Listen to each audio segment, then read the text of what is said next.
So far, we looked at genres and characters that you'd be interested in. We've looked at artists and writers that you might be interested in, and we looked at publishers. So where do we buy comic books from? You can buy comic books from comic book shops. Yeah, I know, surprising. It's a dying shop. There's not that many about nowadays, but they're still there, and they are a fantastic place to go. And you can also buy from bookshops if you want to buy graphic novels, and also digital. I'll just quickly go through the difference between each one. Right, this here is a comic book.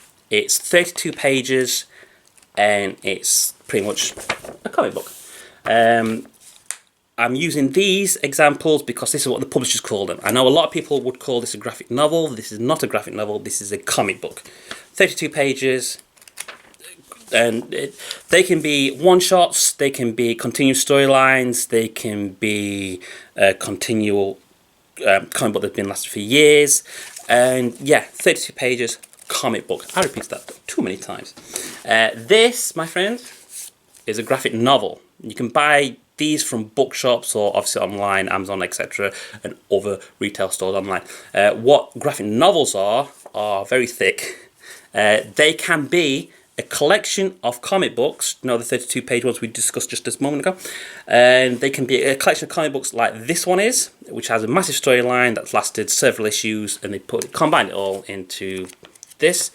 Or they can have their own stories, such as Sin City, or some other comics that I can't think of right now. And so, yeah, graphic novels are the thicker ones, the collection stories that do a complete storyline in the book. And what's great about graphic novels is not recently, it's been a few years now, but publishers have been not only putting the major storylines in graphic novel form, they've been putting them collective issues in. So like issues 1 to 6 would be in a graphic novel, issues 7 to 10 would be in a graphic novel.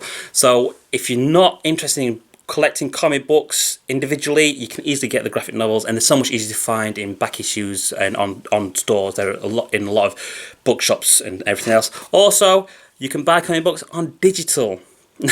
Yes, it's frowned upon. I like my physical format, I really do, but digital is so easy. Most publishers now have their own app for Apple and for Android and all the other services for tablets and telephones and stuff, mobile phones. And they're pretty much the same price. I'm not going to lie to you, comic books can be expensive, but they do sales, and it's so easy. If you're just flicking through, you just fancy reading a comic book, you just pay, download, and it's there. What I tend to do, if you're interested, is I will go to an app, say Marvel, I will download 2 or 3 issues of a comic book that I found interesting, whether I like the writer, the artist, or the characters. And then, read 3 issues, and then I'll stop buying it online. I'll stop buying comic book format, and I will wait for the graphic novels to come out.